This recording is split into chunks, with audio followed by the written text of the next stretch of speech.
नमस्ते साथीहरू।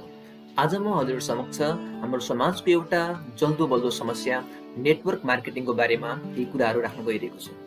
हजुर, नेटवर्क मार्केटिङ सायद हजुरहरूले पनि यसको नाम सुन्नु नै भयो होला। धेरै व्यक्तिहरूले यसमा तपाईहरुलाई आबद्ध हुन विभिन्न आग्रह पनि गरे होला। तर आज वास्तवमा यो नेटवर्क मार्केटिङ के हो? के यो कानुनी रूपमा जायज छ, लिगल छ कि छैन? अथवा के यसले साँच्चै नै हामीलाई रातारात धनी बनाइदिन्छ भन्ने विषयमा आज हामी कुरा गर्नेछौँ। आजकल विशेषतः युवा वर्ग बेरोजगारीको समस्याको चपेटमा परेको हुनाले उनीहरूले सर्टकट तरिकाबाट छिटै सफलता प्राप्त गर्न चाहिरहेका हुन्छन् र यसै मौकाको अवसर पारेर केही देशका तथा विदेशका कम्पनीहरूले उनीहरूलाई विभिन्न प्रकारको प्रलोभन देखाई विभिन्न प्रकारको फल्स मोटिभेसन, फेक मोटिभेसन गराएर उनीहरूलाई यस विदेशमा आबद्ध गराई आफ्नो कम्पनीको फाइदा अनुसार उनीहरूलाई परिचालन गरेर हुन्छन् र युवा वर्ग त्यसको बारे र आफू फसेको बारेमा थाहा नै हुँदैन र जब उनीहरूले थाहा पाउँछन् तर समय धेरै बितिसकेको कारणले गर्दा उनीहरू अन्त्यमा उनीहरूको हातमा निराशा नै हात लाग्छ। विभिन्न कम्पनीहरूले आफ्ना एजेन्टहरूलाई यस कार्यको लागि परिचालन गरिरहेको हुन्छ। उसले तपाईलाई आएर विभिन्न प्रकारको प्लान्सहरू देखाउँछ र उसले भन्छ कि यदि तपाईँ हाम्रो कस्टमर बन्नुभयो अथवा तपाईँले यो बिजनेसलाई जोइन गर्नुभयो भने तपाईँले एकदमै छिटै सफलता प्राप्त गर्न सक्नुहुन्छ। तपाईँले यो ट्रेडिसनल कामहरू डक्टरी, इन्जिनियरिङ अथवा कुनै पनि जागिर गरेर तपाईँले कति नै कमाउन सक्नुहुन्छ र तपाईँको फ्युचर के को सेक्योर रहन्छ, यस्तो महँगाईमा तपाईँले कसरी आफ्नो परिवार पाल्न सक्नुहुन्छ भन्ने विभिन्न प्रकारको समस्याहरूलाई औल्याएर तपाईँहरूले एउटा सर्टकट तरिकाबाट तपाईँले पैसा कमाउन सक्नुहुन्छ भन्ने प्रकारको एउटा प्लान देखाउँछ, जसमा उनीहरूले कि तपाईलाई सिधै ठुलो रकम इन्भेस्ट गर्न लाउँछन् जसले गर्दा केही दिनमा तपाईँको पैसा डबल हुन्छ भन्ने प्रकारको प्रलोभन देखाउँछन्। पनि अर्कोतर्फ कसैले हाम्रो प्रोडक्ट किनिदिनुहोस्, तपाईँले किन्नुहोस्, यसको प्रयोग गर्नुहोस् र आफू जस्तै दुईजनालाई प्रयोग गर्न लाउनुहोस् र त्यसले दुईजनाले अरू दुईजनालाई प्रयोग गर्न लाउँछन् र जसरी हाम्रो सामानको बिक्री हुँदै जान्छ तपाईँले त्यसबाट कमिसन पाउनुहुन्छ र यतिसम्मको सामान बिक्री गर्नुभयो भने तपाईँले यति कमिसन पाउनुहुन्छ र केही दिनमा यसको डबल हुन्छ, डबलको ट्रिपल हुन्छ, ट्रिपलको मल्टिपल बेजमा यसरी तपाईँले छिटै सफलता प्राप्त गर्न सक्नुहुन्छ र त्यसपछि तपाईँले कम्पनीबाट कार पाउनुहुन्छ, कारको लागि भनौँ न विभिन्न प्रकारको इन्सेन्टिभ पाउनुहुन्छ, गाडी, बङ्गला, विभिन्न प्रकारको विदेश यात्रा, विभिन्न प्रलोभन देखाएर युवाहरूलाई उनीहरूले भ्रमित गराएर यस कार्यमा आबद्ध गराउँछ। तर आज संसारमा भएको नेटवर्क मार्केटिङ कम्पनीहरूमध्ये विशेष रूपमा भारत र नेपालमा सञ्चालन भएका विभिन्न नेटवर्क मार्केटिङको नाममा स्थापित भएका कम्पनीहरूमध्ये 90% कम्पनीहरू फेक रहेको छ र विगतको अनुभव अनुसार नेपालमा पनि यस्ता विभिन्न कम्पनीहरू जुन नेटवर्क मार्केटिङको नाममा जुन विभिन्न सर्ट टर्ममै धेरै धनी बनेका थिए, आज ती कम्पनीहरू बन्द भएका छन् र त्यसका सञ्चालकहरू आज जेलमा परेका छन्। जस्तै केही कम्पनीहरूको नाम म तपाईँहरू समक्ष राख्न चाहन्छु जुन नेपालमा जसले चाहिँ नेटवर्क मार्केटिङको नाममा सफलता प्राप्त गर्यो, विभिन्न युवाहरूलाई यसमा त फसायो, तर आज ती सबै युवाहरूको जीवन भविष्य अन्धकारमै छ अथवा उनीहरूले चाहिँ सही काटिरहेका छन्। केही कम्पनीहरूको नाम unity life international, Herbo international, gold quest international, crystal vision international, best world business link, robust international जस्ता कम्पनीहरूले पनि नेटवर्क मार्केटिङ कार्य पिरामिड शैलीमा हाम्रो देशमा सञ्चालन गरे र धेरैले यसबाट थोरै समयमा अप्रत्याशित लाभ पनि प्राप्त गरे, तर फाइनली उनीहरूले जेल पर्नु पर्यो र धेरै केही पर्सेन्टले फाइदा त कमाए टप लेभलका मान्छेले, तर पछिका मान्छेहरूले आफ्नो पैसा गुमाउनु पर्यो र उनीहरूले इन्भेस्ट गरेको पैसा पनि फिर्ता पाएन। तसर्थ यदि तपाईँ पनि यस बिजनेसमा आबद्ध हुन चाहनुहुन्छ अथवा गइरहनु भएको छ भने यो भिडियोले तपाईँको सोच परिवर्तन गर्नेछ, तपाईँको मार्गनिर्देशन गर्नेछ। भने के नेटवर्क मार्केटिङ साँच्चैमै इलिगल हो र? होइन। वास्तवमा नेटवर्क मार्केटिङ विभिन्न देशमा लिगल भएको छ, तर पिरामिड शैलीमा गरिने नेटवर्क मार्केटिङ वास्तवमै इलिगल रहेको छ।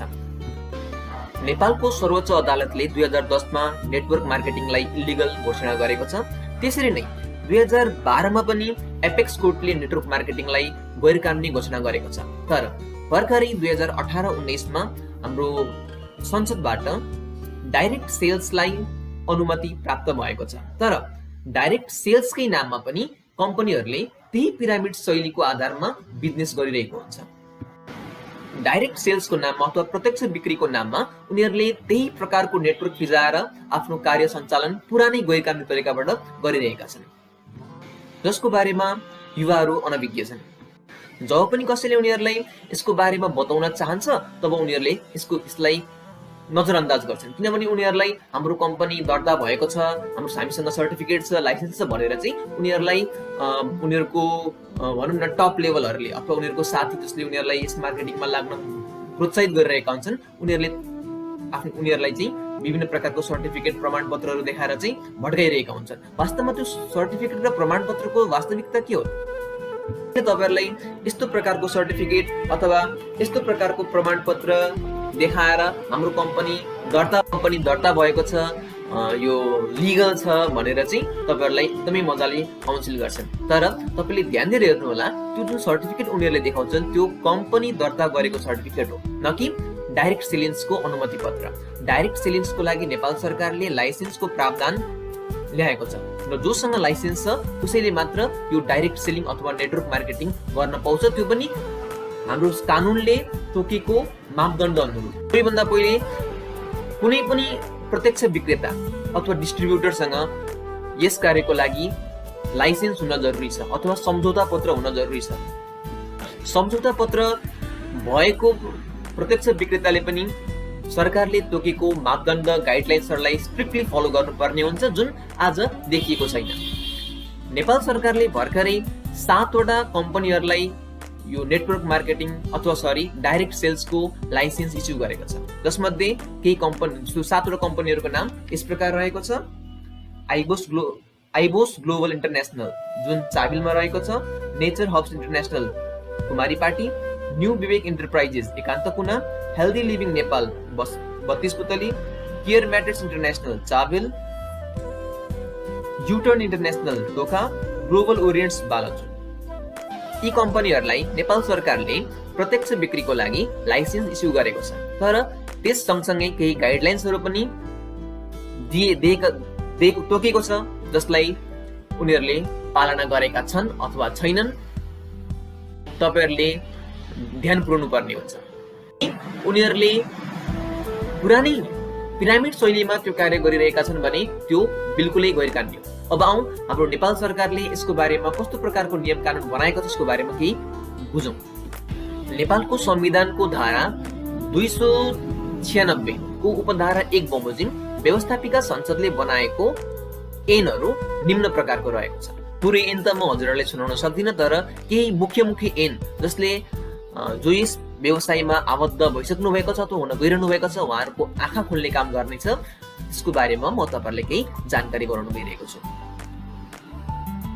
वस्तुको प्रत्यक्ष विक्रेता वा वितरक भन्नाले वस्तुको प्रत्यक्ष बिक्री सम्बन्धी बजारीकरण वा बजार प्रबन्धन गर्नको लागि इजाजत पत्रवालाले सम्झौता गरी नियुक्त गरेको कम्तीमा 18 वर्ष उमेर पूरा भएको व्यक्ति वा प्रतिनिधि सम्झनु पर्छ। अर्थात् यदि कुनै व्यक्ति 18 वर्ष पुगेको छैन र उसँग लाइसेन्स अथवा सम्झौता पत्र छैन भने उसले गरेको काम गैरकानुनी हो। त्यस्तै अर्को बुदामा वस्तुको प्रत्यक्ष बिक्री वा वितरणले इजाजत पत्रवालाले कुनै उत्पादक कम्पनी वा वितरक कम्पनीबाट उपलब्ध वस्तु प्रत्यक्ष रूपमा उपभोक्तालाई बिक्री वा वितरण गर्ने कार्यलाई सम्झनु पर्छ। यो हाम्रो ऐनको परिच्छेद 1 मा उल्लेखित भएको परिभाषाहरूबाट लिएको। अब परिच्छेद 2 तर्फ, जसको दफा 3 मा इजाजत पत्र सम्बन्धी व्यवस्थाको बारेमा बताइएको छ। इजाजत पत्र प्राप्त नगरी वस्तुको प्रत्यक्ष बिक्री वा वितरण सम्बन्धी कार्य गर्न नहुने। यस ऐन बमोजिम इजाजत पत्र प्राप्त नगरी कसैले पनि तोकिएको वस्तुको प्रत्यक्ष बिक्री वा वितरण सम्बन्धी कार्य गर्न वा गराउन हुँदैन। तपाईहरुले बुझिसक्नु भएको छ, यदि बिना लाइसेन्स कसैले तपाईको घरमा आएर यस्तो प्रकारको कार्य गर्न तपाईलाई मोटिभेट गरिरहेको छ भने त्यो सरासर गैरकानुनी हो, त्यस्तोको चंगुलमा तपाईहरु नपर्नु होला। हाम्रो ऐन अनुसार पिरामिडमा आधारित व्यवसाय भन्नाले के बुझिन्छ? प्राय हरेक लाइसेन्स प्राप्त कम्पनीहरूले पनि अप्रत्यक्ष रूपमा यही शैलीलाई फलो गरिरहेका हुन्छन्, जसले गर्दा त्यो कार्य सरासर रूपमा गैरकानुनी हो। हाम्रो ऐनमा यसको के प्रावधान रहेको छ भन्ने कुरा दफा 11 मा उल्लेख भएको छ। पिरामिडमा आधारित व्यवसाय गर्न नहुने। यस ऐनमा अन्यत्र जुनसुकै कुरा लेखिएको भए तापनि कसैले पनि पिरामिडमा आधारित व्यवसाय सञ्चालन गर्न हुँदैन। स्पष्टीकरण, यस दफाको प्रयोजनको लागि पिरामिडमा आधारित व्यवसाय भन्नाले देखाएको कुनै कार्यसँग सम्बन्धित व्यवसाय सम्झनु पर्छ। क नम्बर, वस्तु खरिद गर्नु पूर्व अनिवार्य रूपमा कुनै किसिमको सदस्यता लिनुपर्ने अवस्था भएको सञ्जालयुक्त कार्य। अर्थात् यदि तपाईले कसैले कुनै पनि सामानको खरिद गर्दा मेम्बर बन्नुपर्छ यदि भनिरहेको छ अथवा तपाईले कुनै सदस्यता लिनुपर्छ यदि तपाईहरुलाई भनिरहेको छ भने त्यो सरासर पिरामिड शैलीमा आधारित व्यवसाय हो र त्यो गैर कानुनी रहेको छ। तपाईहरुले बुझिसक्नु भएकै छ होला मेरो इशारा कुन कम्पनी तर्फ रहेको छ अथवा तपाईहरुले पनि यसको अनुभव गर्नु नै भयो होला। यदि हामीले वस्तु खरिद गर्दा कुनै प्रकारको सदस्यता लिनुपर्छ भने त्यो सरासर गैर कानुनी हो। बुदा नम्बर खले के भन्छ, एक वस्तु खरिद गर्दा अन्य वस्तु समेत एकमुष्ट प्याकेजमा खरिद गर्नुपर्ने सञ्जालयुक्त कार्य। अर्थात् यदि कसैले तपाईलाई यो 20,000 को सामान खरिद गर्दा 4 महिना पछाडि तपाईलाई यतिको फाइदा हुन्छ अथवा तपाईले हरेक महिना 5,000 को सामान किन्नुभयो अथवा प्याकेजमा सामान किन्नुभयो भने तपाईले यति डिस्काउन्ट पाउनुहुन्छ अथवा तपाईले यस्तो प्रकारको लाभ मिल्छ, यस्तो प्रकारको अफर यदि तपाईहरुलाई कसैले गर्छ भने त्यो कार्य पनि गैर कानुनीको श्रेणीमा पर्न जान्छ। यो प्याकेज वाला खरिद बिक्रीको सिस्टमलाई हाम्रो ऐनले गैर कानुनी घोषणा गरेको छ। नम्बर ग, वस्तु खरिद गर्ने व्यक्तिले आफू मार्फत अर्को प्रत्यक्ष विक्रेता वा वितरक बनाउन नसकेको अवस्थामा आफूले भुक्तानी गरेको रकम वा लाभ बराबरको वस्तु प्राप्त गर्न नसक्ने स्थितिको सञ्जालयुक्त कार्य। अर्थात् यदि कसैले तपाईलाई भन्छ कि तपाईले आफ्नो तल ग्रुपहरु डिभाइड गर्न मल्टिप्लाई गर्न सक्नु भएन भने त्यस्तो प्रकारको कमिसन वा बोनस तपाईहरुले पाउन सक्नुहुन्न। जति बढी तपाईले ग्रुप मल्टिप्लाई गर्नुहुन्छ त्यो अनुसारको तपाईले ठूलो बोनस पाउनुहुन्छ अनि मात्र तपाईले यो सामानको भनौं न कमिसन अथवा पर्सेन्टेज पाउनुहुन्छ भन्ने प्रकारको कसैले तपाईलाई बताइरहेको छ भने त्यो पनि गैर कानुनीको श्रेणीमै पर्न जान्छ। तपाईले पे गरेको पैसा अथवा तपाईले दिएको सर्भिस बिना शर्त तपाईले त्यस बापत पाउनु पर्ने आउटपुट तपाईले पाउनु पर्ने हुन्छ। यसको लागि कुनै पनि शर्त राख्ने कसैलाई पनि नेपाल सरकारले छैन। बुदा नम्बर ग, वस्तुको कारोबार नगरी केवल प्रत्यक्ष विक्रेता वा वितरक बनाई शुल्क मात्र लिने गरी गरिने सञ्जालयुक्त कार्य। कतिपय कम्पनीहरु यस्ता पनि छन् जसले चाहिँ कुनै सामान किन्न लगाउँदैन तर मात्रै तपाईले इन्भेस्ट गर्नुपर्ने हुन्छ। उनीहरुको फोकस प्रोडक्ट्समा नभएर चाहिँ तपाईको मेम्बरहरुमा रहेको हुन्छ, जसबाट चाहिँ उनीहरुले ठूलो रकम प्राप्त गर्छन् र पछि त्यसलाई मनी सर्कुलेसन गराएर चाहिँ गैर कानुनी तरिकाबाट आफ्नो व्यवसायलाई वृद्धि गराइरहेको हुन्छ। बुदा नम्बर ग, कम्पनीले वस्तु बिक्री गर्ने प्रयोजनको लागि व्यावसायिक दृष्टिले अनुचित र असम्भव देखिने आकर्षक उपहार दिई वा कमिसनको प्रलोभन देखाई सदस्य बनाउने वा महँगो वस्तु खरिद गर्न लाउने सञ्जालयुक्त कार्य। तपाईले मजाले बुझिसक्नु भयो होला कि के भइरहेको छ। यदि कसैले तपाई रातारात धनी बन्नुहुन्छ, तपाईको स्यालेरी 1 लाख हुन सक्छ छिटै नै, तपाईले गाडी पाउन सक्नुहुन्छ, तपाईले छिटै ठुलठुलो बंगला पाउन सक्नुहुन्छ, तपाईको विदेश यात्रा पर्छ अथवा कुनै पनि यस्तो प्रकारको प्रलोभन देखाएर अथवा जुन सम्भव जस्तो देखिदैन अथवा देखिएदा पनि त्यो तत्कालै सम्भव हुन नसक्ने खालको प्रलोभन देखाएर तपाईलाई आफ्नो सामान खरिद गर्न अथवा गराउन लगाउँछ भने त्यो प्रत्यक्ष रूपमा हाम्रो ऐनले गरेको व्यवस्था अनुसार सरासर गैर कानुनी हो। अब सायद तपाईले इशारालाई बुझिसक्नु भएको छ कि कस्तो प्रकारको कम्पनी लिगल छ र कस्तो प्रकारको कम्पनीहरुको कार्य इलिगल रहेको छ। अब अगाडि बढौं। 6 नम्बर, वस्तुको खुद्रा बिक्रीलाई निरुत्साहित गर्ने व्यापारिक कार्ययोजना भएको सञ्जालयुक्त कार्य। अर्थात् यदि कसैले तपाईलाई भन्छ तपाईले खुद्रा सामान हाम्रोबाट मात्रै किन्नुस् अथवा खुद्रा बिक्रीलाई कसैले निरुत्साहित गर्ने काम अथवा कसैले तपाईलाई भन्छ तपाईले दोकान चेन्ज गर्नुस्, हाम्रोबाट मात्रै सामान किन्नुस् भने यस्तो प्रकारको यदि कसैले तपाईलाई दबावयुक्त कार्य गराउँछ अथवा यस्तो प्रकारले तपाईलाई कसैले मोटिभेट गर्छ कुनै कमिसनको प्रलोभन देखाएर अथवा कुनै सपना देखाएर भने त्यो पनि सरासर गैर कानुनी हो। हामीले आफ्नो स्वेच्छा अनुसारको सामान जति मात्रामा चाहिएको छ त्यही मात्रामा हामीले किन्न पाउने हाम्रो अधिकार रहेको छ। भनेको ऐनले यो पनि कुरा स्पष्ट पारेको छ कि कुनै पनि महँगो वस्तु खरिद गर्न लाउने जुन वस्तुको दाम हाम्रो बजारमा 20 रुपैयाँ छ र त्यस वस्तुको दाम तपाईले 60 रुपैयाँ तिरेर तपाईलाई कसैले किन्न लगाइरहेको छ कुनै प्रलोभन देखाएर कि तपाईले यति महिना पछि तपाईले यसको 50% डिस्काउन्टमा पाउनुहुन्छ अथवा बजार भन्दा हाम्रो सामान धेरै नै हाई क्वालिटीको छ जसले गर्दा यसको दाम बढेको भन्ने प्रकारको कुनै पनि भ्रममा पार्ने प्रकारको अभिव्यक्ति दिन्छ र तपाईँलाई यसमा मोटिभेट गर्न खोज्छ भने त्यो काम सरासर इलिगल हो। वास्तवमा हुन्छ पनि के भन्दा हाम्रो एउटा मनोवैज्ञानिक कुराले पनि काम गरेर हुन्छ कि कुनै पनि प्रोडक्टलाई जब 10 जना मान्छेले राम्रो राम्रो भनिदिएपछि हामीले त्यो प्रोडक्ट साधारण भए तापनि त्यसलाई हामीलाई मतलब साइकोलोजिकल त्यो एकदमै उत्कृष्ट र राम्रो भएको हामीलाई फिलिङ हुन्छ, त्यति मात्रै हो। तर त्यो तपाईँको आफ्नो चोइस हो, कस्तो प्रकारको प्रोडक्ट पर्चेज गर्ने त हाम्रो चोइस हो, हामीले सस्तो किन्ने कि अथवा महँगो किन्ने। तर कसैले त्यही सामान जुन बजारमा कम रेटमा पाइरहेछ र त्यही प्रोडक्ट तपाईँले हाई रेटमा किन्न कसैले दबाब दिइरहनु भएको छ अथवा त्यो सामान किने पछाडि तपाईँले केही बोनस पाउनुहुन्छ, बोनसको लागि त्यो सामान किन्नुहोस् अथवा सामानसँग हामीलाई के मतलब भने हामी त कमिसनसँग मतलब छ भन्ने प्रकारको कुरा कसैले तपाईँलाई भनिरहेछ अथवा बिजनेसको लागि तपाईँले सामान किन्नुहोस् भनेर तपाईँलाई मोटिभेट गरिरहेछ भने त्यो कार्य पनि सरासर गैर कानुनी हो। नम्बर 6, कुनै वस्तुलाई अप्रत्याशित लाभ हुने वा चिकित्सा विज्ञानबाट निको नहुने भनी प्रमाणित भएको रोग निको हुने अलौकिक वस्तु हो भनी विश्वासमा पारी बिक्री वा वितरण गर्ने सञ्जालयुक्त कार्य। र यो हाम्रो समाजमा धेरै भइरहेको छ।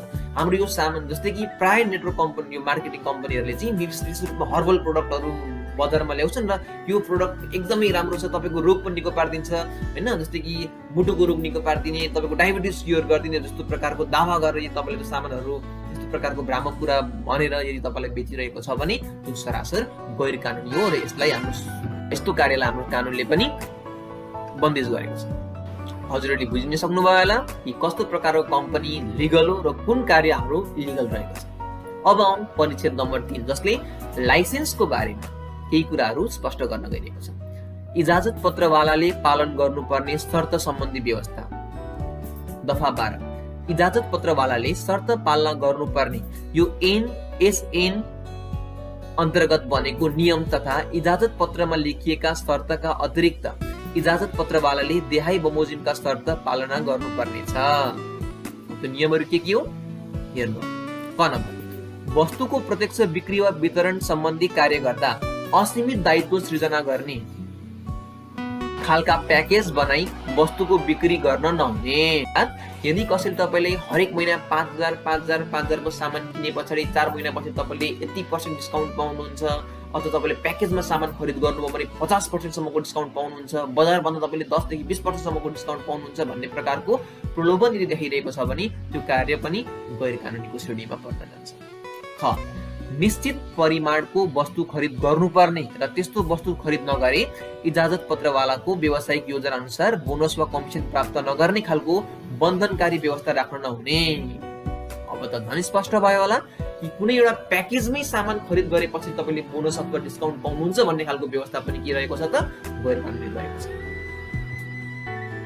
ग, उपभोक्तालाई आफ्नो इच्छा अनुसारको छुट्टा-छुट्टै सामान खरिद गर्न दिनुपर्ने हुन्छ। घ, इजाजत पत्रवालाले वस्तुको कारोबार नगरी केवल प्रत्यक्ष विक्रेता वा वितरक मात्रै बनाउने कार्य गर्न नहुने। मान्छे खरिद नगर्ने अथवा त्यसमा धेरै इम्पोर्टेन्स नदिने तर मेम्बर बनाउनुमा, ग्रुप बनाउनुमा, ग्रुप एक्सपान्ड गर्नमा 10 जना, 100 जना, 1000 जना ग्रुप भयो भने हामीले बढी कमिसन पाउँछौँ भन्ने प्रकारको यदि कार्य कसैले गरिरहेको छ भने त्यो पनि गर्न नहुने कार्य हो अथवा गैर कानुनी कार्य हो। नम्बर 9, उपभोक्ताको स्वास्थ्यमा प्रतिकूल असर पर्ने किसिमका उपभोग्य वस्तुको उत्पादन, प्रचार प्रसार वा बिक्री वितरण गर्न नहुने। त्यस्तो प्रकारको प्रोडक्ट जुन कानुनबाट बन्देज गरिएको छ अथवा जसले उपभोक्ताको स्वास्थ्यमा प्रतिकूल असर पार्छ त्यस्तो प्रकारको प्रोडक्टहरू पनि बेच्न पाइँदैन र तोकिए बमोजिमका अन्य शर्त। अब दफा नम्बर 14 ले के भन्छ? सम्झौता गर्नुपर्ने। 1, इजाजत पत्रवालाले प्रत्यक्ष विक्रेता वा वितरकलाई वस्तुको प्रत्यक्ष बिक्री वा वितरण सम्बन्धी कारोबार गर्न लगाउनु पर्व निजसँग तत्सम्बन्धी सम्झौता हुनुपर्ने छ। यदि कसैले बिना लाइसेन्स, बिना कन्ट्र्याक्ट, बिना सम्झौता पत्र तपाईँ कहाँ आएर तपाईँलाई वस्तुको बारेमा वस्तुको प्रमोट गरेर वस्तुको प्रमोसन गरिरहेछ अथवा उसको बारेमा तपाईँलाई काउन्सिलिङ गरिरहेछ, मोटिभेट गरिरहेछ, त्यसमा मेम्बर बनाउन खोजिरहेछ भने त्यो मान्छे पनि इलिगल हो र यो कार्य पनि इलिगलको श्रेणीमा पर्न जान्छ। 2, उपदफा 1 बमोजिम सम्झौता गर्दा प्रत्यक्ष विक्रेता वा वितरकले वस्तु बिक्री वितरण गरे वा गराए बापत इजाजत पत्रवालाबाट पाउने सेवा, सुविधा, कमिसन वा बोनसको सम्बन्धमा स्पष्ट रूपमा खुलाउनु पर्नेछ। अर्थात् त्यो कन्ट्र्याक्ट लेटरमा, कन्ट्र्याक्ट पेपरमा कति कमिसन हुन्छ, कति तपाईँले गर्नुपर्ने काम के हुन्छ, तपाईँको अधिकार कतिको हुन्छ, तपाईँले कति कमिसन पाउने भन्ने कुरा स्पष्ट रूपमा त्यहाँ उल्लेख भएकै हुनुपर्छ। मौखिक रूपमा त्यो कार्य गर्न हुँदैन। आधिकारिक रूपमा सम्झौता पत्र हुनै पर्छ। त्यसपछि मात्र तपाईले डिस्ट्रिब्युटरको रूपमा कसैलाई काउन्सिल गर्ने अथवा मेम्बर बनाउने काम गर्न कार्यमा चाहिँ नियम अनुसार अगाडि बढ्न सक्नुहुन्छ। दफा 16 स्वदेशी वस्तु बिक्री वा वितरण गर्नुपर्ने। नम्बर 1 इजाजत पत्रवालाले वस्तुको प्रत्यक्ष बिक्री वा वितरण गर्दा कम्तीमा 50% स्वदेशी वस्तुको बिक्री वा वितरण गर्नुपर्ने हुन्छ। तर नेपालमा उत्पादन नहुने वस्तुको हकमा यो व्यवस्था लागू हुने छैन। अर्थात् जुन वस्तु नेपालमा उत्पादन हुन्छ त्यस्तो वस्तुहरू 50% तपाईले नेपाली वस्तुलाई नै युज गर्नुपर्ने हुन्छ र सायद त्यही भएर चाहिँ विभिन्न कम्पनीहरूले हतार नेपालमै आफ्नो फ्याक्ट्रीहरू स्थापना गरिरहेका छन् यही नियमको कारणले। 2 उपदफा 1 बमोजिम बिक्री वा वितरण गरेको वितरण आर्थिक वर्ष समाप्त भएको 60 दिनभित्र विभागमा पेश गर्नुपर्ने हुन्छ। अर्थात् तपाईले गरेको बिजनेसको फुल डिटेल तपाईले विभागमा प्रस्तुत गर्नुपर्ने हुन्छ। कति कमिसन तपाईले पाउनुभयो, कतिको तपाईले सेल्स गर्नुभयो, त्यसको पुरै रेकर्ड तपाईले विभागमा बुझाउनु पर्ने हुन्छ। नत्र भने त्यो कार्य पनि तपाईको ब्ल्याकलिस्ट हुन्छ। दफा नम्बर 17 खरिद गरेको वस्तु फिर्ता गर्न सक्ने। अर्थात् प्रत्यक्ष विक्रेता वा वितरकबाट खरिद गरेको वस्तुको मूल्य, गुणस्तर, परिमाण वा उपभोगितामा चित्त नबुझेमा उपभोक्ताले त्यस्तो वस्तु खरिद गरेको मितिले 30 दिनभित्र सम्बन्धित प्रत्यक्ष विक्रेता वा वितरकलाई फिर्ता गर्न सक्ने। तपाईलाई लाग्यो यो सामान बजारभन्दा महँगो पर्यो अथवा त्यस्तो भने जस्तो क्वालिटी छैन भने 30 दिनभित्र तपाईले त्यसलाई त्यो कम्पनीमा अथवा त्यो विक्रेतालाई फिर्ता गर्न सक्नुहुन्छ। त्यस्तै दफा 18 मा भएको उल्लेख अनुसार बीमा गराउनु पर्ने इजाजत पत्रवालाले वस्तुको प्रत्यक्ष बिक्री वा वितरण सम्बन्धी व्यवसायको प्रचलित कानुन बमोजिम बीमा गराउनु पर्नेछ। त्यस्तै प्रकारले यदि माथि उल्लेख गरेको नियम अथवा व्यवस्था विपरीत यदि कसैले कार्य गर्छ भने हामीसँग उसलाई केस गर्ने अधिकार पनि यस ऐनले हामीलाई दिएको छ। 1 दफा नम्बर 20 मा भएको छ कुनै इजाजत पत्रवाला तथा वस्तुको प्रत्यक्ष विक्रेता वा वितरकले उपभोक्तालाई हानि नोक्सानी हुने वा उपभोक्ताको हक हितमा प्रतिकूल असर पर्ने गरी कुनै अनुचित व्यापारिक क्रियाकलाप गरी एकाधिकार कायम गर्ने, उपभोग्य वस्तुको मूल्य वा आपूर्ति व्यवसायलाई प्रभावित पार्ने वा गुणस्तरहीन उपभोग्य वस्तुको उत्पादन वा बिक्री वितरण गरेको कारणबाट आफूलाई कुनै हानि नोक्सानी भएको वा कुनै क्षति पुगेको भने तोकिएको ढाँचा विभागमा उजुरी दिएमा वा यो ऐन वा यस ऐनमा यस अन्तर्गत बनेको नियम विपरीत काम कार्यवाही भइरहेको वा हुन सक्ने मनासिब कारण भएमा विभागले जुनसुकै बखत निरीक्षण वा जाँचबुझ गर्न वा गराउन सक्नेछ। अथवा हजुरले यसरी पनि बुझ्न सक्नुहुन्छ यदि कुनै पनि प्रत्यक्ष विक्रेताले तोकेको नियमलाई उल्लङ्घन गर्छ अथवा तपाईको हक हित र सुरक्षामा असर पर्ने खालको कुराहरू अथवा तपाईलाई राति 10 बजेपछि फोन गरेर डिस्टर्ब गर्ने, फलाना मिटिङलाई एटेन्ड गर्नु, यसको बारेमा प्रमोसन भइरहेछ, यस्तो प्रकारको दबावयुक्त कार्य गर्छ भने त्यो कार्य पनि गैर कानुनीको श्रेणीमा आउँछ। यस्तो प्रकारको प्रत्यक्ष विक्रेता वा वितरकलाई पनि हामीले कानुनको दायरामा ल्याउन सक्छौँ। हामीले गरेको उजुरी अनुसार हामीलाई क्षतिपूर्ति र भरपाई पनि हुन्छ, जसको उल्लेख दफा नम्बर 23 मा भएको छ। क्षतिपूर्ति भरपाई दिन सक्ने। 1 दफा 20 बमोजिम गरेको निरीक्षण वा जाँचबुझबाट कुनै उपभोक्तालाई हानि नोक्सानी भएको वा क्षति पुगेको देखिएमा विभागले त्यस्तो उपभोक्तालाई मनासिब रकम क्षतिपूर्ति भराइदिन सम्बन्धित इजाजत पत्रवाला वस्तुको प्रत्यक्ष विक्रेता वा वितरकलाई आदेश दिन सक्नेछ। दफा नम्बर 24 मा भएको व्यवस्था अनुसार जरिवाना गर्न सक्ने।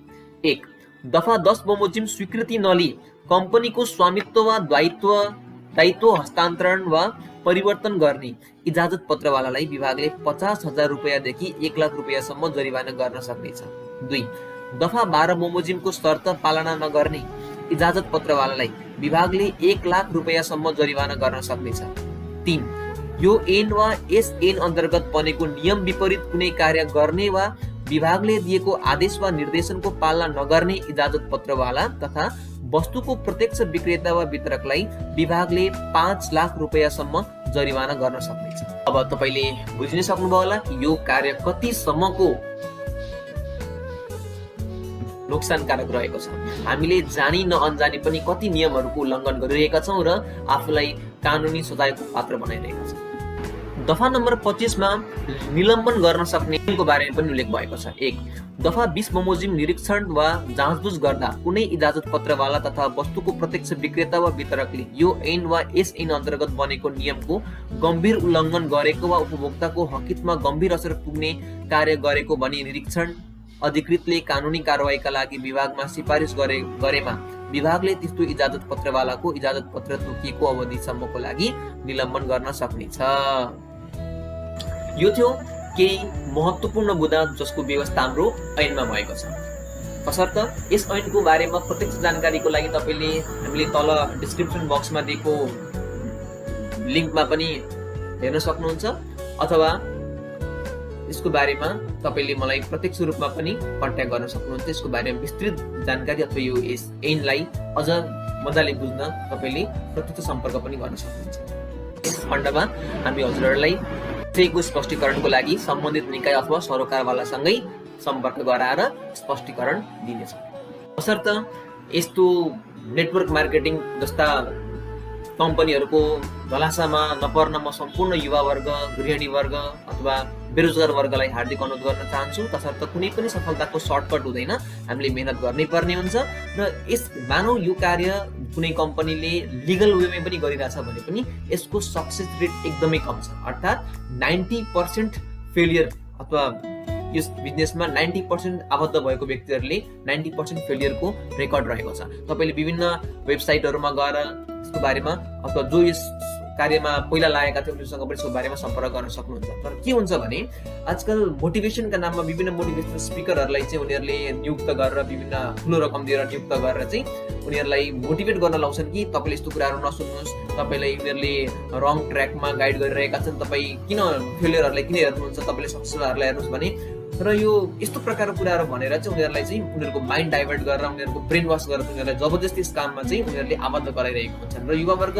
आफू फसेको उनीहरुलाई हौसलै हुँदैन। किनभने जब उनीहरुले उनीहरुको मोटिभेसन प्रोग्राममा उनीहरु जब इन्भल्भ हुन्छन् तब उनीहरुलाई आफ्नै उमेरको मान्छे यति चाँडै यति ठुलो यति सक्सेस हासिल गरेको, उसले गाडी किनेको, उसले बंगला किनेको, विभिन्न प्रकारको कुरा हेर्दा हामीलाई पनि आफू त धिक्कारै रहेछ, यति मेरो उमेरको साथीले यति गरिसक्यो, मैले अझसम्म केही पनि गरेको छैन भन्ने प्रकारको आत्मग्लानी हुन्छ र उसले पनि सकी नसकी आफूले रात दिन जोड लगाएर यो काम गर्छ र एक त फ्रस्ट्रेसन ह्यारेसमेन्ट उसलाई हुन्छ नै हुन्छ र अन्त्यमा गएर उसले यस कार्यलाई पनि छोड्छ।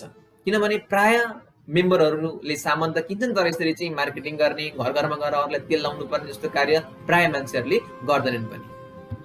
यो कार्य गर्ने नगर्ने तपाईहरुको आफ्नो चोइस हो, तर गैर कानुनी साबित भएमा कानुन बमोजिम प्रक्रियामा तपाईहरु पनि पर्न सक्नुहुनेछ र बाँकी हरेक व्यक्ति आफ्नो कार्य आफ्नो व्यवसाय चुन्न स्वतन्त्र रहेको छ। तर गर्दाखेरि चाहिँ यसको हानि नोक्सानी फ्युचर पास्ट बारेमा राम्रोसँग बुझेर रणनीति बनाएर यसको सक्सेस रेट कति छ, फेलियर रेट कति छ, कसैको लैलैमा लागेर अरूले घोडा चढ्यो भने आफू पनि कुइ चढ्ने भन्ने खालको तरिकामा हामी नफसौं र सचेत भएर विवेकपूर्ण डिसिजन लियौं।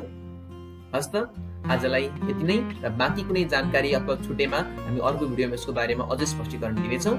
त्यतिन्जेलसको लागि